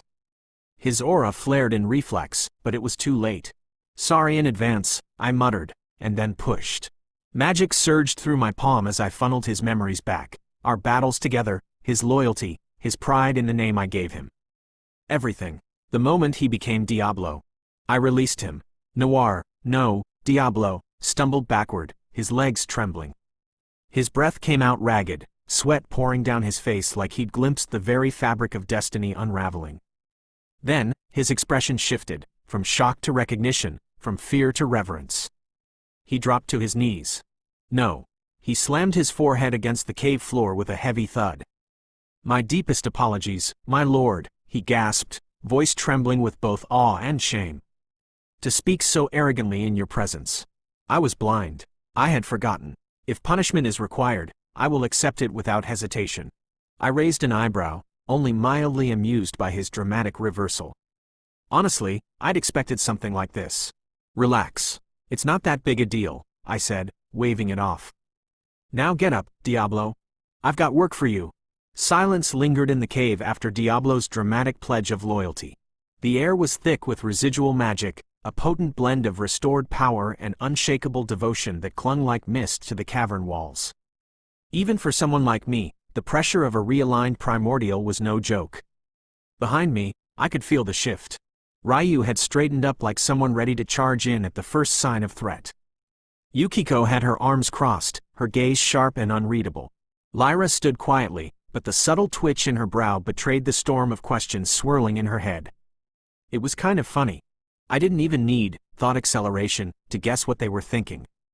Ryu was definitely trying not to blurt out something like, "Okay, who the actual hell was that guy?" Yukiko was likely debating whether this Diablo was a threat. She should keep her whip ready for it. And Lyra, well, she probably wanted a full magical background report, a soul read, and 3 layers of security clearance before accepting this guy near me. I turned, stretching slightly, then clapped my hands together with a light grin. Well then, I began, casually, since things have calmed down. Allow me to introduce someone very important. I gestured with a slight flourish to the demon, who still knelt before me like a knight from some Gothic legend. This is Diablo. Diablo, ever dramatic, rose with elegant fluidity, like a black flame taking shape. His long coat rippled with the motion, his golden buttons gleaming against the dark fabric. Placing one hand over his heart, he gave a deep, courtly bow. "It is an honor," he said, his voice smooth and velvety, carrying both elegance and menace. "I am Diablo, the right hand of Lord Rimuru Tempest, and his most devoted servant." The words echoed in the cave, leaving behind a stunned silence. Lyra blinked, clearly thrown off. Her crimson eyes darted from me to him and back. "The right hand?" she asked slowly, her tone a mix of skepticism and confusion. "Since when?" I scratched the back of my neck, giving her a sheepish smile. "Technically?" I shrugged. "Since the future." There it was. That look. Before Lyra could say anything else, Ryu stepped forward. His eyes remained narrowed, scanning Diablo like a field commander gauging an unknown opponent. His voice was calm but firm. "I'm Ryu. I've been at Lord Rimuru's side since the start." Diablo studied him with mild interest and then offered a polite nod. "A powerful aura and strong loyalty," he said thoughtfully. A fitting warrior to guard my lord's path. It's a pleasure, Captain Ryu. Ryu didn't smile, but he gave a small nod back. Accepting, but cautious. Then came Yukiko. Arms still crossed, one eyebrow arched, she gave Diablo a once-over that could have flayed lesser men alive. Yukiko, she said flatly. If you're really Rimuru-sama's right hand, then I hope you're not all talk. We already have enough theatrics. Diablo chuckled low in his throat, eyes glinting. I assure you, Lady Yukiko, he said smoothly, I'm more than just talk. My devotion is boundless, and my power, unquestionable. Yukiko didn't look convinced, but she didn't argue either. She gave a small HMPH and turned slightly away. Finally, Lyra stepped forward. Unlike the others, she didn't posture. Her tone was calm and cool, with a layer of ice under the surface. I'm Lyra, she said. Rimuru-sama saved me, gave me purpose. I don't need to know your titles. Just remember who stands beside him now. There was a long pause. Diablo's expression flickered, surprise, then curiosity, then admiration. He bowed deeply, more respectfully than before. To be chosen by my lord is proof enough of your worth, he said softly. I look forward to witnessing your talents. Lyra blinked once, visibly surprised by the sincerity. A rare win for the demon. Honestly, it was weird seeing Diablo behave. Like, actually behave. No dramatic speeches about purging the unworthy, no theatrics about sacrificing the world for me. Just polite, mostly. Growth? I cleared my throat, snapping everyone back to focus. All right, enough meet and greet, I said, voice shifting into a more commanding tone. Diablo, I have your first task. His eyes lit up, literally. Red glints shimmered in those obsidian depths like embers being stirred awake. I await your command, he said, straightening. I paused for effect, then spoke in a low, serious voice. I can't share the details here. Not yet, but I need it handled discreetly, cleanly, and with zero collateral. He didn't flinch. He didn't ask questions. His grin just deepened. A shadows dance, then, Diablo whispered. I understand completely. That was all I needed to say. I stepped forward, placing a hand on his shoulder, channeling just enough magic for direct transmission. A stream of information flowed from my mind to his, encrypted and locked away in the depths of his soul. Everything he needed to know. Everything he had to do. His body tensed, then relaxed. Foo, he chuckled darkly. My lord, everything will be done perfectly. His presence began to fade. There was no magic circle. No flashy portal. Just darkness folding in on itself. His figure blurred, bent like light in water, then vanished entirely. Gone. He teleported? Yukiko muttered. More like folded through shadows, Ryu replied quietly, arms still crossed. Lyra stared at the spot where Diablo had stood, her lips pressed into a thin line. I don't like him, she said bluntly. I snorted. Don't worry, he's weird, but he's ours. CL's voice chimed in, amused as always. He may be dangerous, but his loyalty is absolute. You were wise to awaken him, master. Yeah, I muttered. Let's hope I don't regret it. Then I turned back to my trio of subordinates, my first pillars of Tempest's future. We've got a nation to build, I said, a grin forming.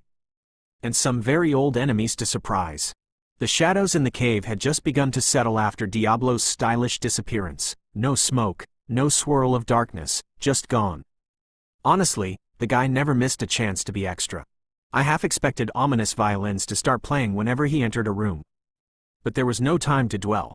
I turned toward my two warriors, my vanguard and my enforcer, still standing just a few feet away. Ryu, ever the sentinel, was resting one hand on the pommel of his sword, his body perfectly still but brimming with unspoken questions.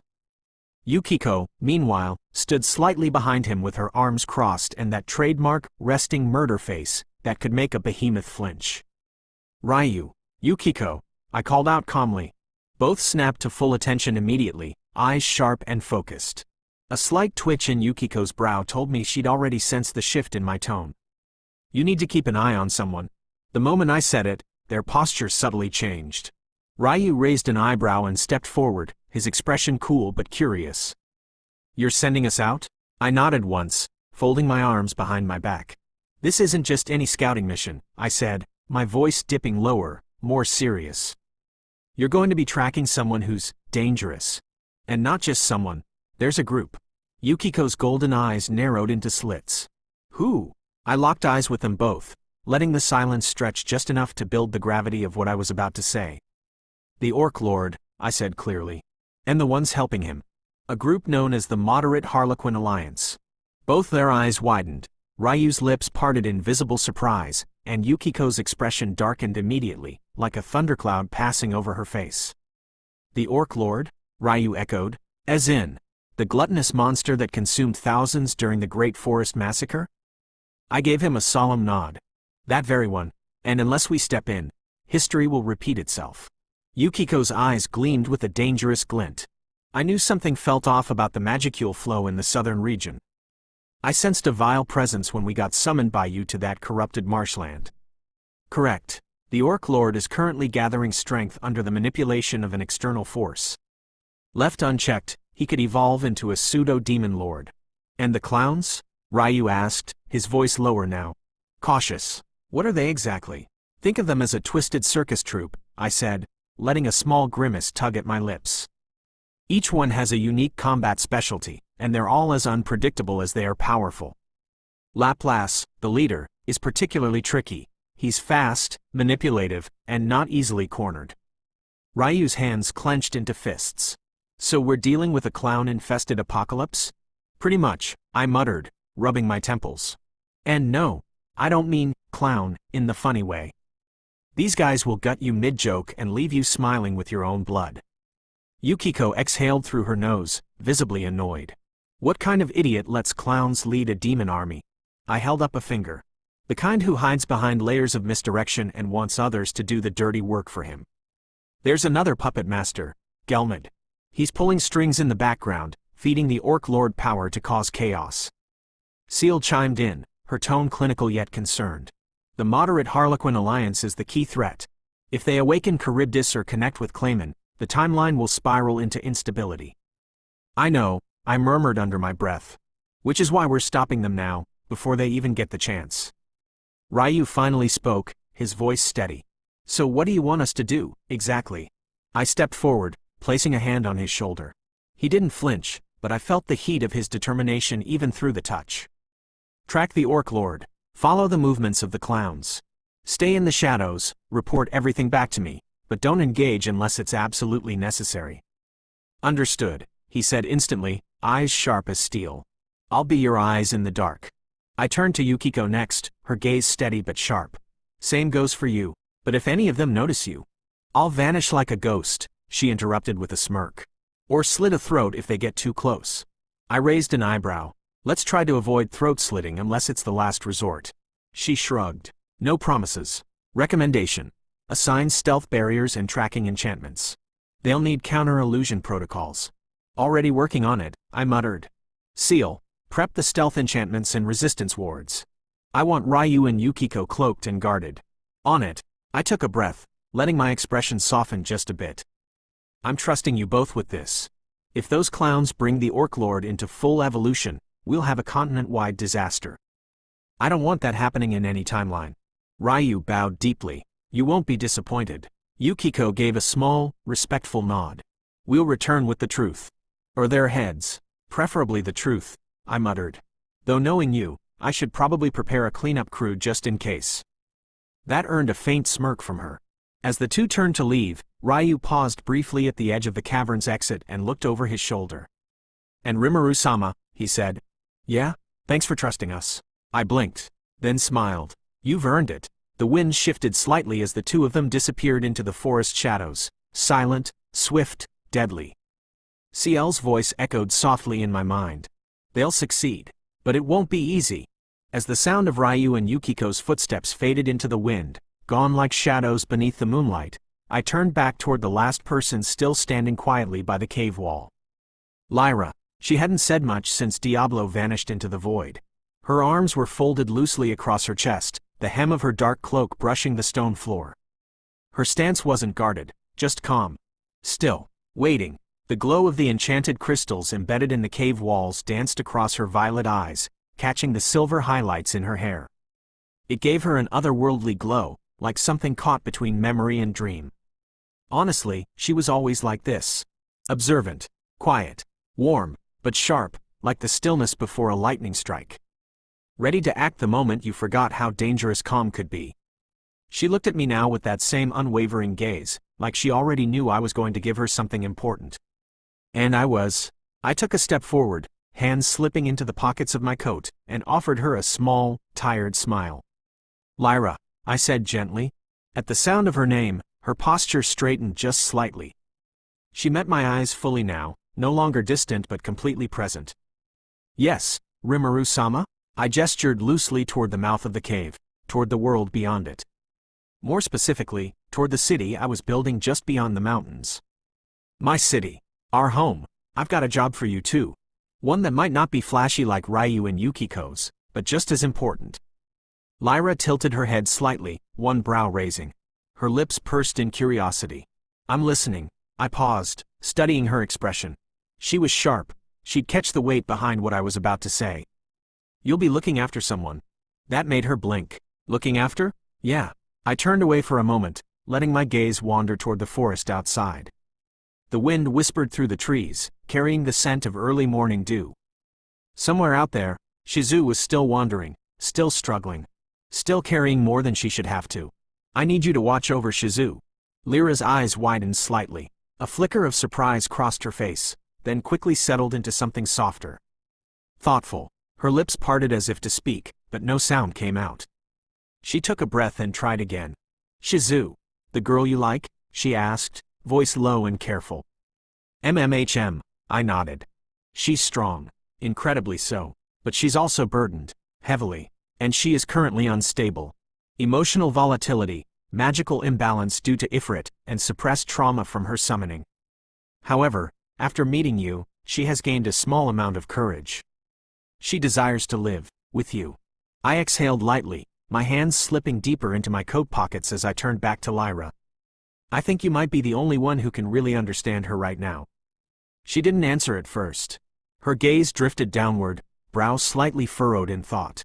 She shifted on her feet, her stance relaxing just a bit. No longer alert, just grounded. Because I was also brought to this world, she asked softly. I smiled at her, gently. Yeah, and because you're not the type to treat her like a puzzle that needs solving. You'll listen, you'll talk, you'll remind her she's not alone. Lyra raised her head again, eyes meeting mine fully now. And there it was, the fire behind them. Not wild or consuming, but steady. Gentle, the kind of fire that warmed a home on a cold night. A strength forged not through brute force, but through quiet endurance. Through loss, love, and survival. She had been through hell in her own way, and come out the other side still willing to care. Of course, she said finally, voice soft but sure. I'll protect her, not just her body, but her heart too. I blinked. That answer hit deeper than I expected. Thanks, I murmured. Wise decision. Lyra's emotional wavelength aligns well with Shizu's. Trust and healing are both likely outcomes. I tilted my head back, looking up toward the crystal-covered ceiling with a smirk. You hear that? Even Seal approves. Lyra gave a quiet laugh, the first real smile I'd seen from her all day blooming across her face like a sunrise. I'll do my best, she said, and her voice was full of warmth. And, thank you for trusting me with her, Rimuru-sama. I waved her off with a casual flick of my hand. We're way past titles, Lyra. You're family now. Just keep her safe, okay? I will, she promised. She turned to leave, her steps soft against the stone floor. But just before she reached the exit, she paused. One hand touched the cave wall as she glanced back over her shoulder. And Rimuru-sama? Yeah? I'll make sure she finds another reason to live. Not for someone else, Rimuru. Not out of guilt or duty. But for herself. My breath caught. That was more than I could have hoped for. That's all I could ever ask, I whispered. And with that, she stepped into the light. The forest greeted her with birdsong and soft wind. Just like that, she was gone. I stood alone in the cave, silence filling the space they'd all left behind. The faint hum of magicules in the air buzzed gently around me, echoing my whirling thoughts. Ryu, Yukiko, and Lyra, all moving toward their roles. Each one is vital. Each one trusted. You delegated well. The foundation for the next phase has been laid. Yeah, and now it's my turn again. I stretched slightly, rolling my shoulders. Next stop, The Ogre Tribe. Time to meet some new potential allies. Chapter 12. The Dragon's Warning and the Ogre's Choice. The night sky stretched like a deep velvet cloak above the Jura forest, scattered with stars that shimmered faintly in the crisp air. Trees swayed in the evening wind, and a faint scent of roasted meat mingled with the distant echoes of music and celebration. Nestled between ancient trees, flanked by mountain shadows, and veiled in wilderness, a village stood quietly unaware of the storm edging toward them. Above it all, far above the bonfires and the laughter, the drums and dancing, three figures cut across the sky like silent comets. The first trailed behind golden currents of power, his presence so massive that even the air around him twisted in reverence. His short hair whipped behind him like a dragon's mane, and his cape fluttered as though the wind bowed to him. The second flew with an air of deliberate calm, his arms folded over his chest, his silver-black cloak flowing behind him like a quiet ripple in still water. He said nothing, but his mere gaze carved through the darkness like steel. And the third was less flying and more hovering, his flaming form burning silently with gentle flickers. A humanoid shape made of fire, its core pulsing like a restrained sun.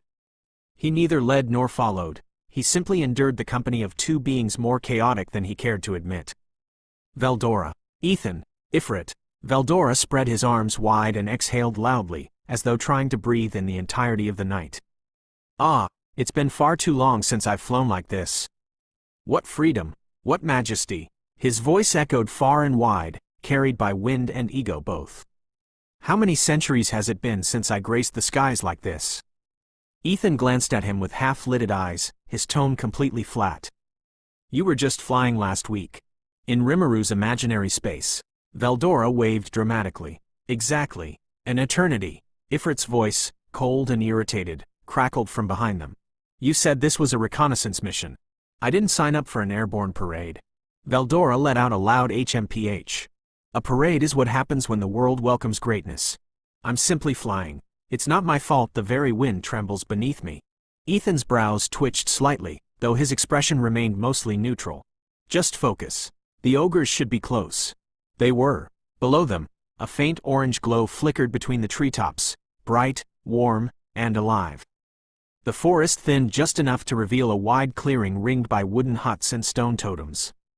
In the center burned an enormous bonfire, towering and wild, its light painting the faces of the people around it in gold and crimson. Dozens of ogres danced around the flame, their movements heavy and strong. Men and women alike laughed and shouted with joy, clashing wooden mugs and trading cheers. Children darted between their legs, shrieking playfully, while elders sat along the edges with peaceful smiles. It was a celebration, a festival of fire and memory. They had no idea what was coming. No clue that beyond the swamps, a wave of hunger and death was marching toward them, a horde of starving, cursed orcs. By the time the fire in the center burned down, their village would be drowning in blood. Still high above, Ethan narrowed his eyes. They're completely unprepared. Ifrit pulsed with heat. They're wasting energy. The scent of meat and smoke is obvious even from here. Veldora said nothing, but his grin widened. As the three descended slowly toward the village, the celebration below began to falter. A pause, then a shift. The air itself changed, thickened. The drums slowed. Laughter faded into murmurs. Every warrior in the clearing stopped dancing, their smiles falling away. They turned their heads upward in unison, eyes narrowing. Magicules danced across their skin like a sixth sense had been triggered. Then someone shouted, "There's something in the sky." No three. Weapons were drawn in the span of heartbeats. Massive halberds, curved great swords, and jagged spears. Ogre warriors moved into formation with a speed born from long years of discipline. Some stood shoulder to shoulder near the bonfire, while others moved to the edges of the clearing, forming a defensive perimeter. Get the young and the weak inside. Mothers, take the children and go, now. Women grabbed their little ones and ran toward the huts, shielding them with their bodies. Elders rose from their seats, gripping wooden canes or pulling younger ogres close with whispered instructions. The heat from the bonfire no longer felt festive. It felt like a warning. And then, the sky parted. A shockwave of pure aura rippled across the village as the three descending presences finally broke through the clouds. The ogre's eyes widened in disbelief. One of the warriors stammered. That one's magicule pressure. It's heavier than a mountain. Another whispered, "What are they?" Then, "Mwahahahaha." The sound split the night like thunder. The bonfire wavered under its sheer volume. Even the trees around the clearing trembled.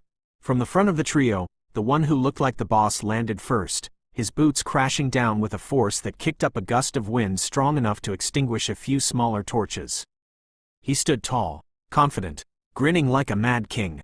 Veldora threw his head back and laughed even louder, arms outstretched as though presenting himself to the heavens. The ogres stared up at him, frozen in shock. Not just because of his power, but because this man, whoever he was, had descended like a god and was laughing at them like he'd just arrived at a tea party. Dust and wind rippled outward from where the three had landed, the flames of the bonfire behind the ogres whipping erratically before settling again. The air was thick with tension, magicules humming faintly like an unsheathed blade hanging overhead. For a full breath, no one moved. Then, "Your savior is Hereee." Veldora's voice thundered across the village like a boulder crashing through a temple wall. The ogres collectively flinched. His arms were flung out dramatically, his long golden hair fluttering behind him like a victorious war banner, and his teeth gleaming as he grinned like the hero of some long-forgotten epic. The night trembled under his declaration. Several ogres blinked. One nearly dropped his spear. "The hell did he just say?" someone muttered. A younger warrior near the edge whispered under his breath, "Is he drunk?" Another leaned closer to his comrade. "What kind of lunatic lands in your village and yells that he's your savior? Did we invite him?" Ethan silently lowered his head and rubbed his temples with one hand, a sigh threatening to escape from his chest. "Why did Rimuru-sama send us of all people, with him?" His internal voice was flat, resigned, slightly twitchy. He could have sent regards, or Gobta, hell, even Ranga. But no. We get the theatrical dragon with an identity crisis. Ifrit floated silently beside them, his flickering body dimming in embarrassment. "Remind me why I'm here again? I was promised reconnaissance, not a sky-shouting parade float." From across the clearing, the ogre warriors stayed on guard, expressions a strange mix of suspicion and disbelief. The tension didn't lessen. If anything, Veldora's loud confidence was making things worse. Then, through the group, a tall figure stepped forward. His build was massive, even among ogres, with defined muscles wrapped in ceremonial armor made of layered bark and bronze.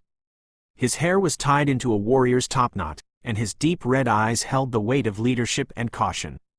He walked slowly, purposefully, until he stood in front of the trio. "I am the chief of this village," he said, his tone calm but firm. "And I ask, politely, who you are, and what you want from us." Veldora's grin only widened. He stepped forward with both arms raised dramatically again. "I am none other than the great majestic storm dragon, Rimuru Tempest." A gust of wind accompanied his words, as if even the air itself flinched from how proudly he shouted them. There was a pause, an awkward, echoing silence. One of the ogres coughed. Another leaned to the side. Did he say storm dragon?" The chief narrowed his eyes, trying to gauge whether this was a joke. "Forgive me, but that's impossible." Veldora raised a golden brow, mock offended. "Impossible? And why is that?" The chief's voice remained respectful but doubtful. "Because the true storm dragon Veldora died 3 months ago." He looked Veldora up and down. "You look like a man. A human, not a dragon." Murmurs of agreement spread through the warriors. Even a few of the elders at the hut entrances gave each other confused looks. Veldora huffed dramatically and placed a hand over his chest. "This," he gestured to his elegant human form, "is a gift from my sworn brother. My transformation was made possible through the power of Rimuru Tempest." The name caused more murmurs. The chief's eyes flicked to Ethan, who nodded once without speaking. Still, disbelief lingered in the air. And Veldora was not a fan of being doubted. "HMPH. You still don't believe me, do you?" His tone was suddenly sharper, more serious. "Very well. I was trying to keep things subtle. But if you insist, I shall show you my true form." Just a little glimpse. Before Ethan or Ifrit could stop him, Veldora raised his hand toward the sky. In the span of a heartbeat, his body began to glow, golden lines streaking through his skin, magicules swirling outward like a typhoon on the verge of awakening. The ground trembled ever so slightly. Leaves rustled. Firelight dimmed, as if nature itself was holding its breath. And then, he exploded in size. In a shimmer of blinding light, Veldora's human form vanished, and in his place stood a massive, looming dragon, his true body. Sleek black scales with storm-like ripples across them. Wings that arched into the sky like a cathedral roof. Claws that could tear mountains. Golden eyes that radiated pressure even while restrained. Despite keeping his aura contained, so as not to alert the entire Jura forest or provoke unwanted reactions, the sheer sight of him stole the breath from every single ogre. Several stumbled backward. Some fell to their knees from sheer instinct. Even the warriors, hardened as they were, could not stop themselves from bowing low, weapons laid across their palms, foreheads touching the ground. The chief froze. His eyes widened in horror and reverence. "Impossible," he whispered. "It is. The real one. Our guardian deity. Veldora-sama." He dropped to his knees and bowed fully. The rest of the village followed. Mothers held their children, came out from the house, and knelt. Elders bowed with trembling hands. The warriors remained frozen in place, awe etched into every line of their faces. The fear, the disbelief, the doubt, it all evaporated in the face of a power they could barely comprehend. And then, just 10 seconds later, the light shimmered again. Veldora shrank back down into his human form, dusting off his shoulders as if he hadn't just rocked their understanding of reality. "See," he said casually, like someone showing off a new coat. "I told you, I'm the real deal." The silence that followed was so thick, you could hear the sparks of the bonfire crackle. The ogre chief scrambled to his feet and immediately bowed again. Please forgive us. We didn't recognize your human form, Veldora-sama. We didn't mean to doubt you." The other villagers echoed the apology, some nearly in tears. Veldora just laughed, his voice light and indulgent. "No need to worry. Get up. All of you. It's not a big deal. Ha ha ha.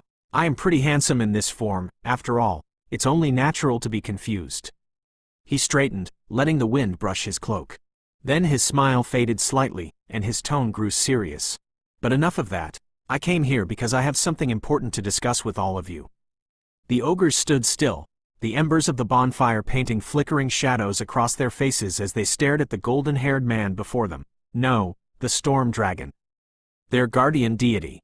The awe from witnessing Veldora's true form still lingered in their bones, but even more potent was the sudden gravity in the air.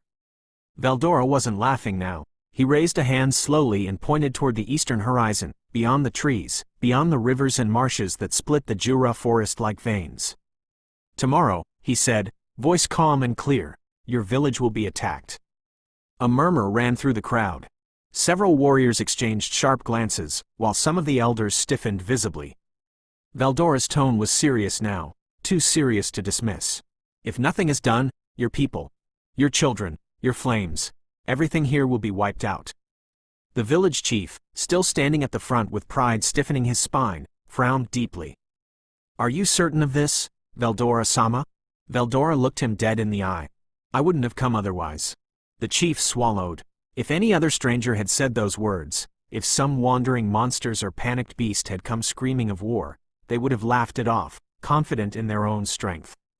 But these words came from Veldora, their guardian dragon, the one who had soared the skies above them, the one who had shown them his true form. "Even so, the orcs," one of the warriors asked hesitantly. "They're a weak race, filthy, disorganized, and slow. You're saying they're the ones attacking us?" A few others nodded quietly. "They're scavengers. They never organize. They never dare come near our land."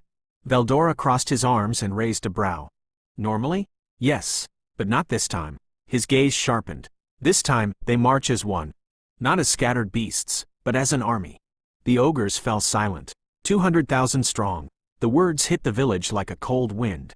Even the bonfire seemed to lose some of its warmth. Faces fell. Eyes widened. Mouths opened, and then closed again as the weight of the number sank into their minds. 200,000. Not a horde, not a group, a flood. The chief's expression turned grim. "Even with our warriors, even with our best fighters, we couldn't stand against those numbers." "No," Veldora agreed. "You wouldn't last a single day." For a moment, the ogres stood still, unmoving. Then a young girl clutched her mother's hand tightly, trembling. One of the older warriors looked down at his spear, grip tightening. A few women held their children closer. The chief clenched his fists. Then he took a step forward. "Veldora-sama," he said, voice steady. "There is no one else we can ask. Please, tell us what to do." The other ogres echoed his words with nods, kneeling once more in solemn unity. "We place our lives in your hands." Veldora's smile returned, not the wild one from earlier, but something steadier. Something proud. "That," he said, "is exactly why I came." He turned slightly, letting the breeze catch his cloak. "My brother, Rimuru Tempest, knew this would happen. He foresaw your danger, and he has decided to save you." The villagers stirred again. Rimuru, the name held weight now. More than they realized. "He sent me here on his behalf," Veldora continued. "To protect you and to bring you to safety." He gestured toward the warriors. "Form up. I'll handle the rest." The ogres, still stunned, looked to their chief. He gave a firm nod. Without another word, the villagers began moving, warriors forming protective circles, women carrying the children to the center. It was smooth and practiced. These were survivors, warriors, people who lived close to danger all their lives. Ethan, standing silently at Veldora's side, gave a rare approving nod. "Efficient. Discipline runs deep in this tribe." Veldora raised his hand. A pulse of energy flowed from his palm like a ripple across water, controlled, stable, and laced with Rimuru's magic. A sigil glowed beneath the ogre's feet, spreading across the clearing like a web of light. "Just a little skill my brother gave me," Veldora said, his voice tinged with pride. The magic shone bright for a moment, then burst upward in a pillar of light. In an instant, the ogres vanished. The entire village, the people, their food, even the bonfire's embers. Gone. Safely teleported. Veldora lowered his arm with a satisfied smirk. "Flawless execution," he said to himself. Ethan raised a brow. "Surprisingly clean." Ifrit gave a flicker. "No screaming. I'm impressed." Veldora turned to the sky and laughed, loud, proud, and far more triumphant than before. "Mwahahaha. Mission accomplished. Time to go back." But just as he was about to soar into the air, Ethan raised a hand. "Wait." Veldora blinked mid-flight. "Huh?" Ifrit's flames flickered. "You're forgetting something." Ethan looked mildly annoyed. "Rimuru-sama gave us 2 objectives." Veldora's grin faltered slightly. "2?" Ethan sighed. "You were supposed to summon monsters too. So the orcs won't just slaughter each other without limit." Veldora froze, then smacked his forehead. "Ah, right. That little footnote." Ethan gave him a sharp look. Veldora chuckled nervously. "Well, that's why I brought you too. To remind me." "Unbelievable." Ifrit's voice crackled dryly. All right. Veldora waved them off and raised both hands again. "Let's do this properly." He gathered energy, focusing on the precise magic Rimuru had entrusted to him. A summoning spell. One fine-tuned for this exact purpose. No dramatic auras. No thunderous noise. Just efficiency. With a ripple in the atmosphere, a circle of glowing light spiraled out from Veldora's position. Magic churned in the air, warping space. From the earth, one after another, colossal beasts began to form, each the size of a house, dormant, breathless. Sleeping monsters. Mindless creatures shaped like nightmare-fused giants, thick arms, plated backs, and empty eyes. They didn't move, they didn't breathe, but they were there, 200 in total, lying in wait for the inevitable flood. Ifrit floated closer, flame eyes narrowing. "Their mana is inert, until they're consumed." Ethan nodded slowly. "Rimuru-sama planned this far ahead." Veldora smirked. "Of course he did. That's my little brother." He placed his hands on his hips, watching the field of monsters slumbering beneath the moonlight. "Now everything is done." With a proud beat of his wings, his cloak flaring behind him like a dragon's tail, Veldora took off toward the sky, his laughter echoing through the canopy. Ethan and Ifrit followed silently behind, vanishing into the clouds above. The world shimmered and twisted, then stilled.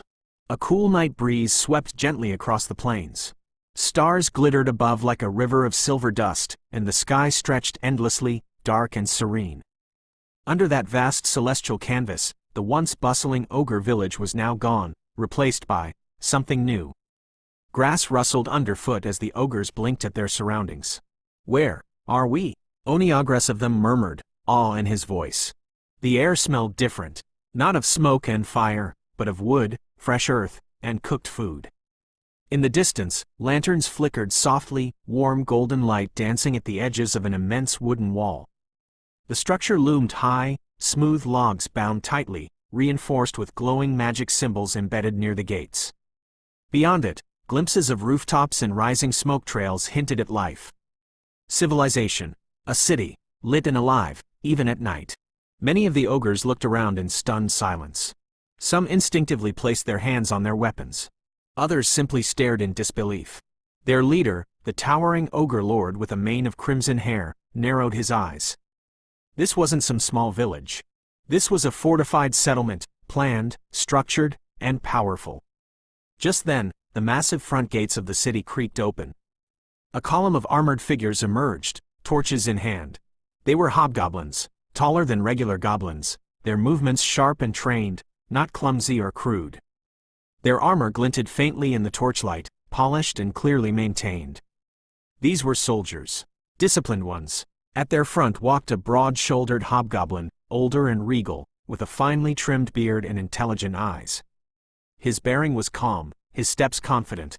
"I welcome you," he announced, voice deep and formal. "I am Rigurd, Goblin King of this city and steward to Lord Rimuru Tempest." The ogres stiffened. A Goblin King? Yet there was no mockery in his tone, no arrogance. Just respect and hospitality.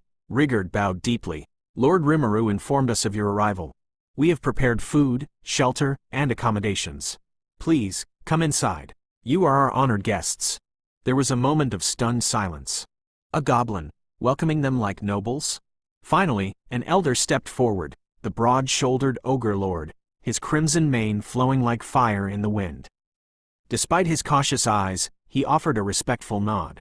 "Thank you, Rigurd Dono," he rumbled. "Your welcome is gracious. May I request an audience with your lord? There are matters I wish to discuss personally." He glanced briefly at the flickering lights within the walls. This city. It breathes discipline, power, and he had lived long enough to recognize the scent of a deeper force at work. "Of course," Rigurd said, gesturing inward. "Lord Rimuru is expecting you. Please follow me." Still wary, the ogre warriors looked to their leader. He gave a curt nod, and they followed Rigurd past the gates. Inside, the city revealed itself. It was alive, even beneath the moonlight. Lanterns lined the wide stone pathways. Hobgoblins moved quietly through the streets, some patrolled in pairs, others carried supplies, and a few laughed softly around small campfires. The buildings were sturdy and elegant, made of clean wood and stone, with detailed craftsmanship that belied goblin origins. There was no fear, no chaos, just quiet harmony and preparedness. This place was thriving. "Impossible," one young ogre whispered. "This was built by goblins?" The ogre lord said nothing, but his brow furrowed. He could feel it too. This wasn't ordinary. Something was guiding all of this. Eventually, they reached a separate, beautifully crafted structure, a large house with wide eaves, paper-paneled walls, and a gently swaying wind chime on the front porch. The lights inside glowed softly, casting warm shadows onto the path. "This is Lord Rimuru's residence," Rigurd announced. "He awaits you inside." The ogre lord stepped forward, accompanied by his son Benamaru, a fierce-looking warrior with a focused gaze, and Shian, a tall female warrior who radiated strength and pride. The trio approached the house cautiously. The doors slid open. Inside, the atmosphere was calm and inviting. Tatami mats lined the floor, incense drifted gently through the air, and in the center sat a young man with jet-black hair tied loosely in a high ponytail. His golden eyes glowed in the lantern light, and he wore a relaxed black shirt beneath white robes trimmed with silver. Beside him sat a girl, slender, quiet, dressed in dark clothes, with sharp blue eyes that scanned them with measured interest. Rimuru rose smoothly and offered a polite nod. "Welcome," he said, voice soft but confident. "I'm Rimuru Tempest, the lord of this city. This is Lyra, one of my trusted aides. I'm glad you made it safely." The ogres observed him carefully. He looked young. Far too young to be the one responsible for a city like this.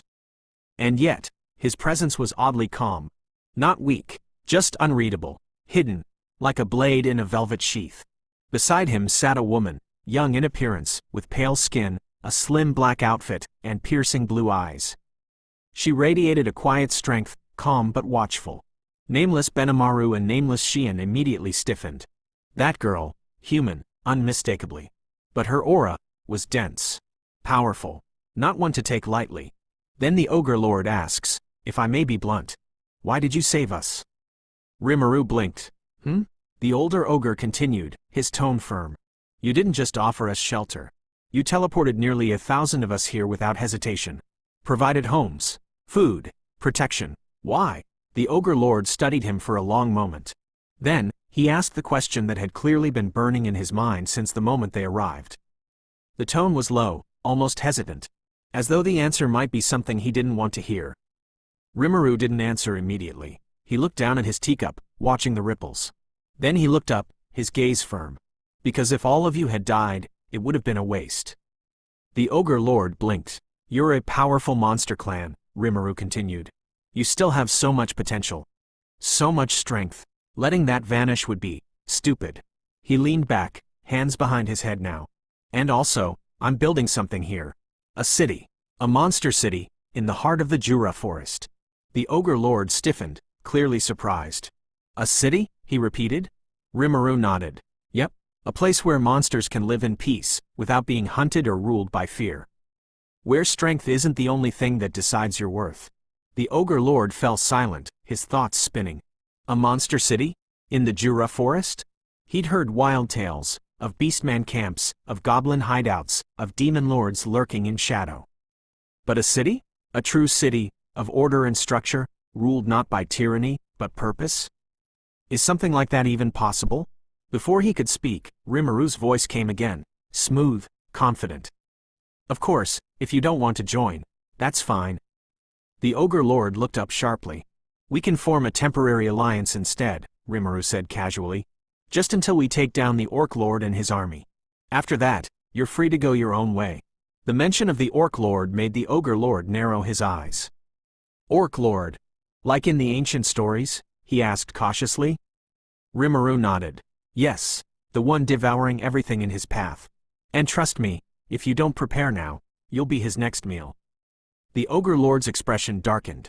But then, he asked the one thing that had clearly been gnawing at him. Why do you need us? Rimuru blinked. Huh? You have Veldora with you. The Storm Dragon.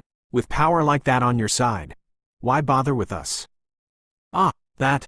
Rimuru chuckled, rubbing the back of his head. Sure, I could kill the Orc Lord myself.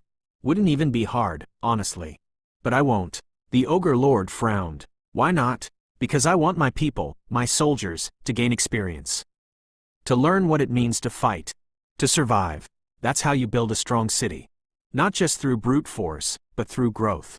He smiled again, that same confident glint in his eyes. I'm thinking about the long term. And for that, your people matter. You've got warriors, discipline, and pride.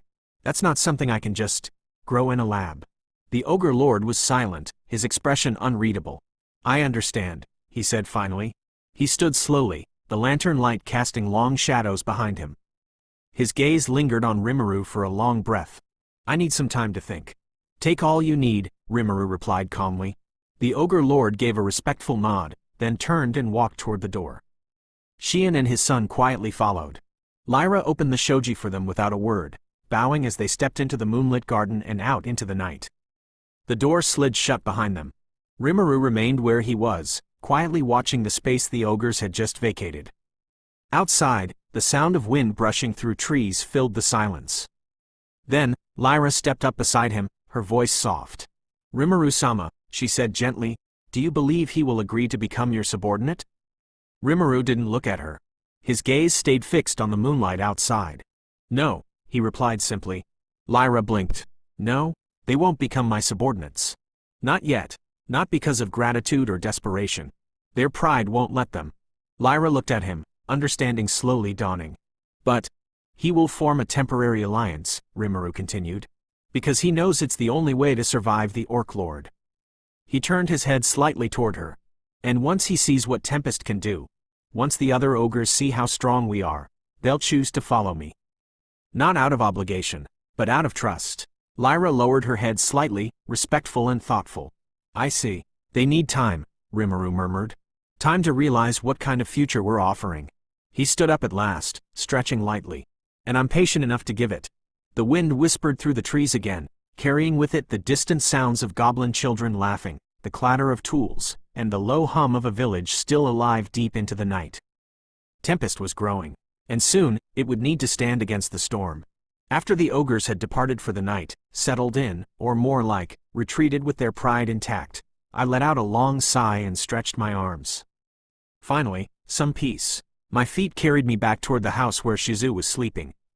Her body was still adjusting to the spirit within, so I'd made it clear that no one was to disturb her rest. Not even Lyra, who had silently fallen in step behind me. The path back was calm, moonlight pooling across the stones and dew-kissed leaves. I found my mind drifting to the adventurer trio, Caval, Guido, and Ellen.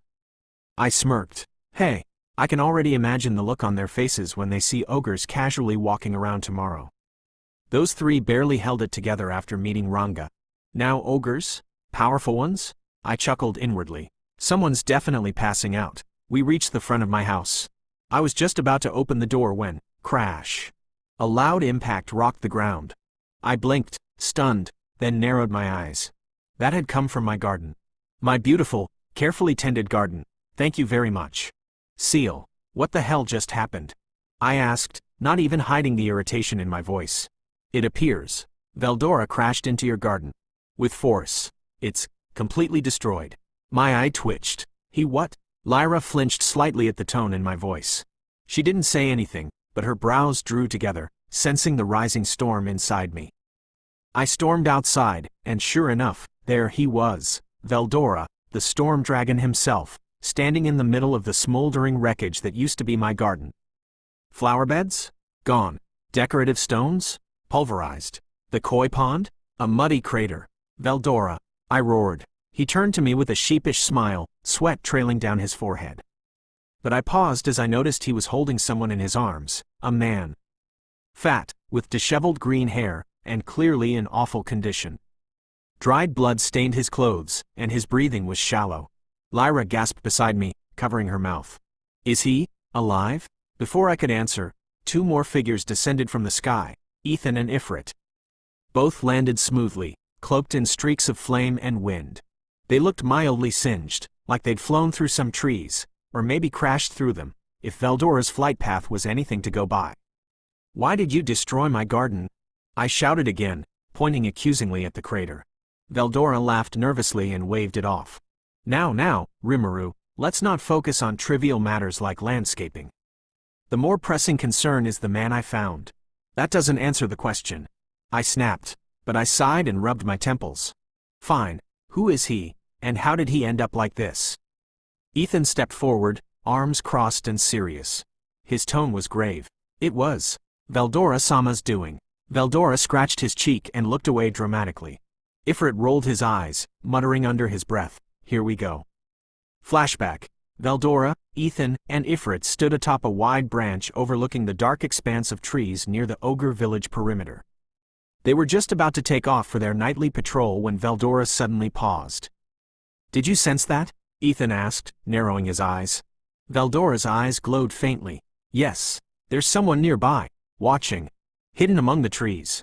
A faint rustle confirmed it. High above in the shadows of the canopy, a figure crouched. His body was still, gaze focused toward the village. He muttered to himself. So this is the rumored ogre village. No sign of the ogres, though. Just a few different monsters. Guess the reports were wrong. Or did these monsters eat the ogres and destroy the village? He adjusted his mask, white, polished, almost ceremonial in design. Then, a hand touched his shoulder. The pressure was immense. His entire body screamed in pain from just that single contact. His eyes widened in horror. He turned slowly to see a grinning face, Veldora. Spying, are we? The dragon asked casually, eyes glowing with amusement. The man panicked, instinctively jumping back and swinging his weapon. But it was hopeless. With a single flick of Veldora's wrist, slap. He went flying like a rag doll, smashing through the forest. Trees snapped like twigs. Leaves flew. Birds scattered. 10 trees? Obliterated. The man's mask shattered from the impact, pieces falling like glittering shards. His face was now visible. Green hair matted with blood, features twisted in pain and unconsciousness. Ethan and Ifrit caught up moments later, glancing down at the wreckage. You didn't kill him, right? Ethan asked, nudging the guy. He's alive, Ifrit confirmed, though he didn't look pleased. Barely. We should take him back, Ethan muttered. He may be important. Flashback end. Ethan finished recounting the story, his voice calm but serious. And that's how we found him. I stared at the man again. His face, it was familiar. Completely. But, Seal, who is he? I asked quietly. He is a footman, a member of Yuki Kagarazaka's group. Did you forget him, master? My eyes widened. Wait, that's a footman? I muttered. This is my first time seeing his face. No wonder I didn't recognize him. He looks like he got hit by Truck-kun. Technically, he was struck by a dragon. I didn't respond. I just kept staring. Jahil. One of Yuki's key men. Here in my territory? He was spying on the ogre village. And I had a feeling things were about to get very complicated. I stared down at the unconscious form of the footman. Well, Jahil now, apparently. My mind churned with possibilities, none of them pleasant. If Kigali sensed him here, that would be bad. Really bad. The last thing I needed was her poking around my territory, especially now, with so many things still in motion. I clicked my tongue. TCH. He's too valuable to kill. But too risky to keep out in the open. Caution is advised. Kigali possesses numerous surveillance and tracking spells. Prolonged exposure could alert her. I figured, I muttered. My decision was quick. First, I'd heal him so he didn't die on me. Then tuck him away in my imaginary space where Kigali's senses couldn't reach. He'd remain in stasis until I was ready to deal with him properly. I extended my hand over his limp body. Let's try something. Flashy. Void God. Azathoth. A swirl of divine power enveloped him, invisible to all but the most perceptive. His wounds closed, the blood vanished, and his body shimmered before disappearing, sealed within my imaginary space, locked away as if peacefully asleep. There. That should do it. Clever. In that state, his presence is virtually undetectable, even to beings like Kigali. I exhaled in relief, then turned to survey the smoldering disaster that used to be my garden. My eye twitched again. I liked this garden, you know. With a wave of my hand, I began restoring it. Flower beds bloomed anew, the koi pond refilled and sparkled, and stones rearranged into their precise aesthetic positions. It was just as beautiful as before, no, even better. This time, I reinforced the area with a barrier to keep out large, reckless dragons. I turned to Veldora. You're not doing this again. Veldora raised his hands defensively, nodding rapidly. Of course. Of course. I deeply regret my aerial trajectory. Uh-huh. Satisfied, I clapped my hands once. All right. Everyone dismissed. Veldora happily skipped toward my house, humming to himself like he didn't just cause the evening's biggest disaster. Typical. Ifrit gave a respectful nod before walking off toward the residence I'd assigned him near the lava springs, far from anything flammable. For obvious reasons, Ethan and Lyra quietly departed hand in hand, heading to the couple's cottage I'd built for them near the peaceful edge of the woods. I wasn't jealous. Nope, not even a little. With everyone gone, I sat down on the now restored garden bench, still processing everything. Seal. Is Jahil's soul still inside Footman's body? Yes. His soul remains entangled with Footman's, though it is faint. That was all I needed to hear. All right then. Seal. Separate their bodies. I want to deal with Jahil personally. Understood.